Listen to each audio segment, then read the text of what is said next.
This is the second part of love and miracles. In John 1st, chapter 8, verse 8 says, He that loveth not knoweth not God, for God is love.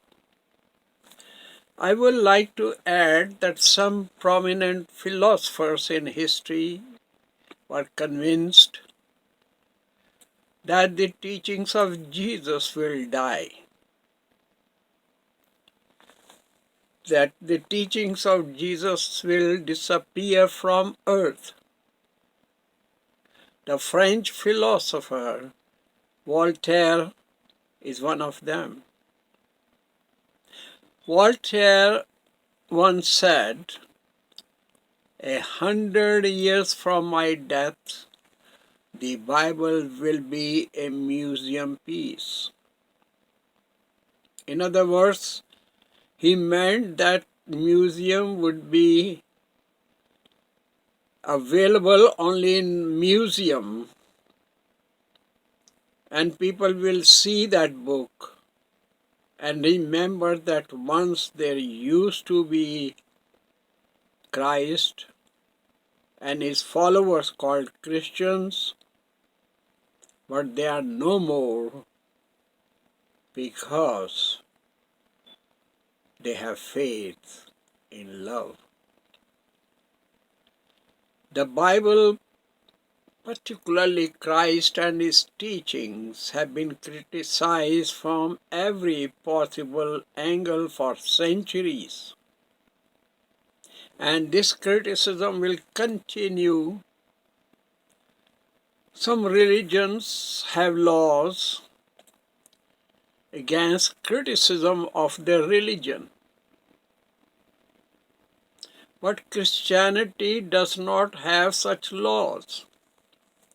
Christianity does not kill their critics, nor Christians do kill those who change their religions.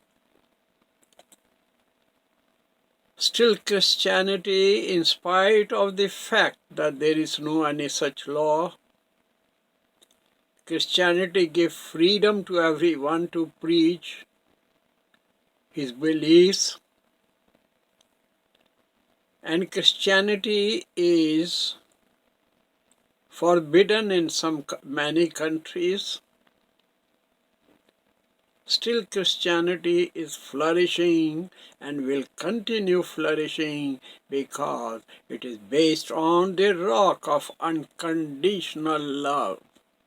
And unconditional love is truth. Time has proved that Christ was right when he said, as per Romans chapter 14, verse 11, every knee shall bow to me, and every tongue shall confess to God. These words are about a person who was engaged in the ministry of love just for 3 years or 3.5 years, spreading his message within an area of around 100 miles. I invite you, my friends, to compare his message with the messages of the founders of other religions who moved from land to land, who moved from country to country and preached for more than 40 years or even 50 years.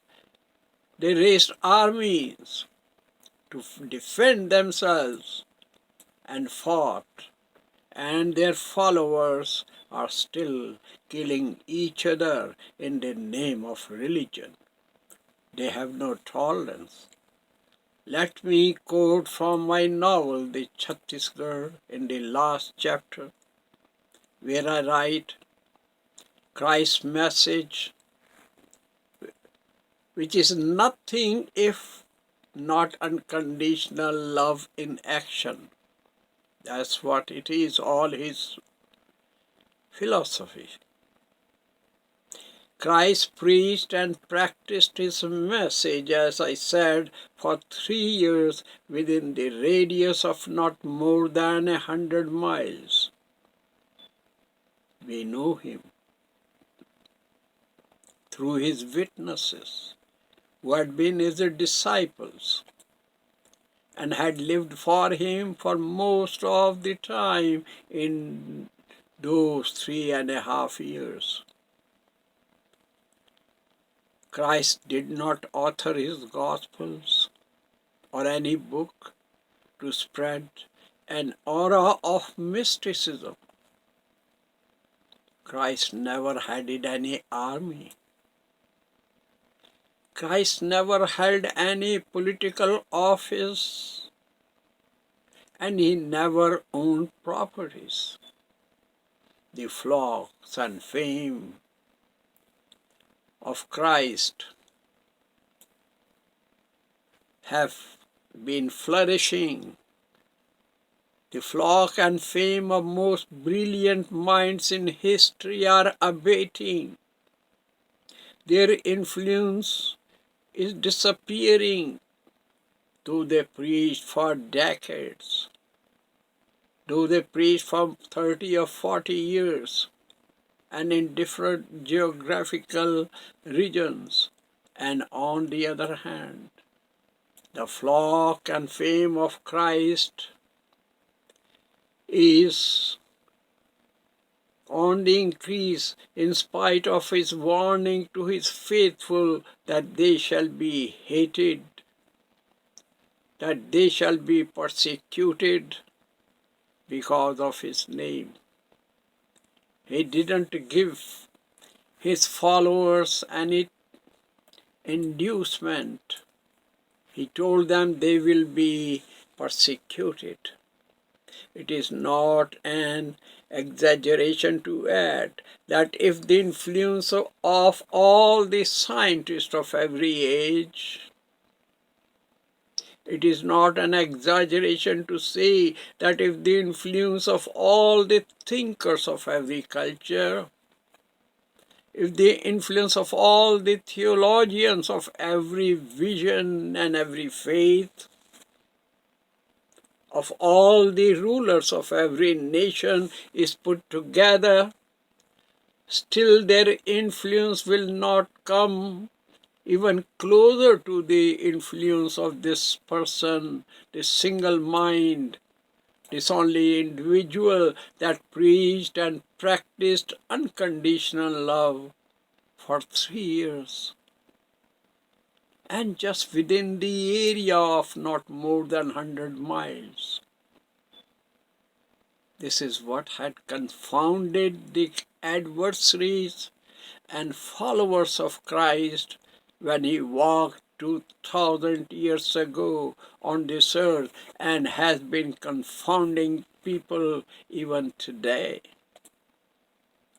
Christ gave his message of unconditional love just for 3 years and walked within 100 miles only. What is all this? Just think, is it not a miracle? If it is not a miracle, then what is it?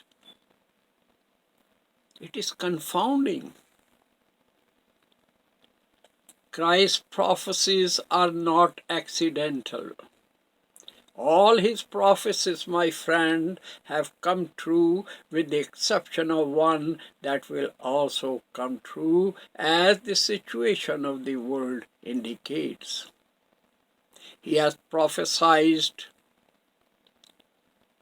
nightmarish famines. Christ has prophesied armed conflicts that we see these days. Christ has prophesied earthquakes and calamities. Christ has prophesied all these ailments. Christ has prophesied chilling storms. He has prophesied thunders and fears. Christ has prophesied that the earth shall experience grisly and unspeakable turmoil that it has never known. Christ repeatedly called himself truth. And my friend, this truth is the key to the miracles in his life, in everybody's life, and also in my life. The main miracle in my life was to get out of India. It was impossible. Even now, after more than half a century, when I think about it, it clearly sounds impossible. It has been suggested that the word impossible should be removed from the dictionary because nothing is impossible. Everything is possible in the eyes before God. It will take hours, even more than hours, to explain the impossibilities I faced when I was in India, and even now.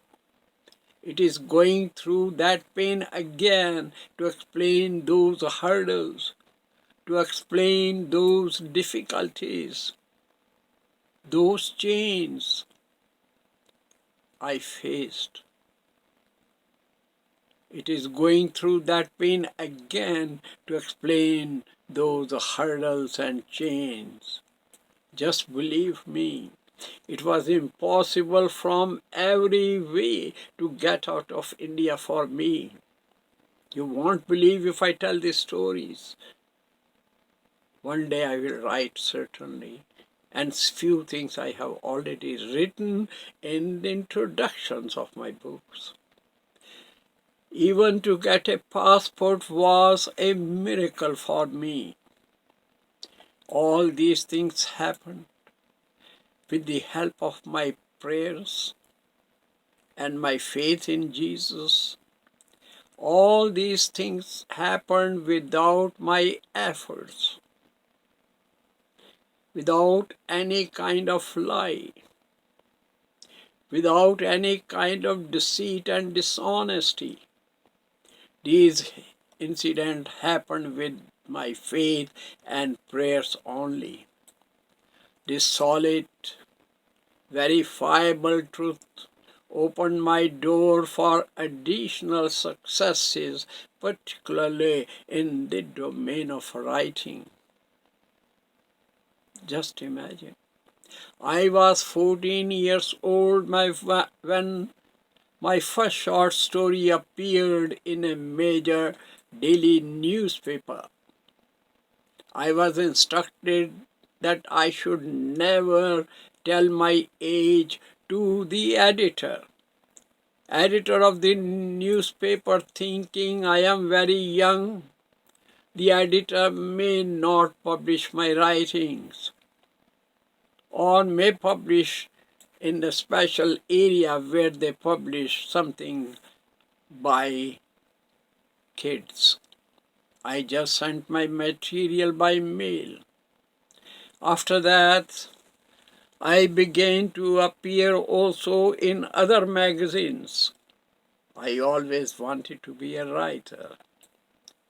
Now I write and occasionally give talks because I want to share the truth, because I want to let people know what I have found through my objective studies of religions and also about other systems like communism, psychology, and different political systems.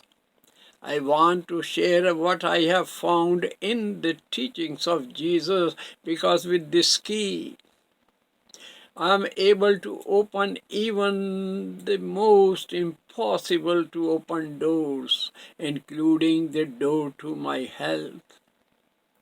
I have authored around 30 books, and with the help of this key, I have been able to have 13 books published on my books, in addition to several research papers which have appeared in journals.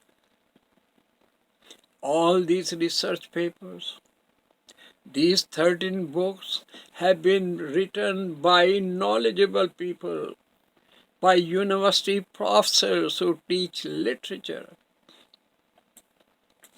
Several scholars have done their doctorates on my books, and several are still doing their doctorates.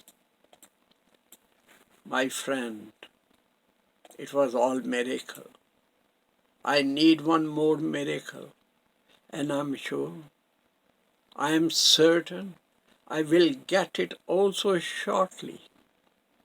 The key that I have found is in the life of Jesus, and that has helped me and will help me also to open this door, to open this gate.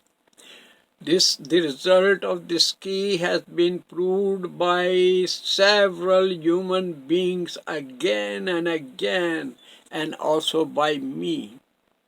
This key opens the door to be one with God.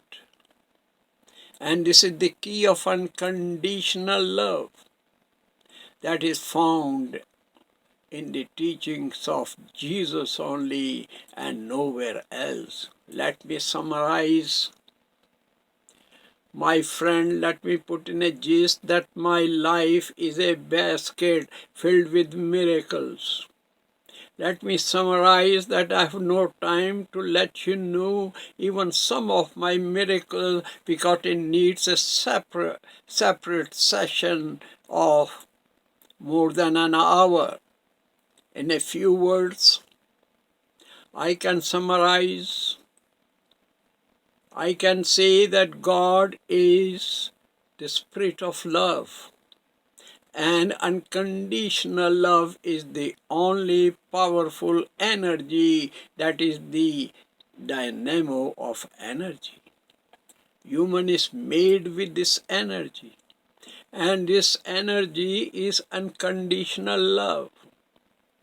Jesus is dynamo of God's energy. Devotees or followers of Jesus are in touch with the supreme energy through their faith that came down, this energy that came down to earth in the form of Jesus. Any person can perform miracles through connection with the supreme energy, and that energy is also in Jesus, who performed his miracles, and because of this energy he performed them. Any person can have this energy, provided he or she believes, have faith, and practice unconditional love that Christ preached. Thank you. God bless you.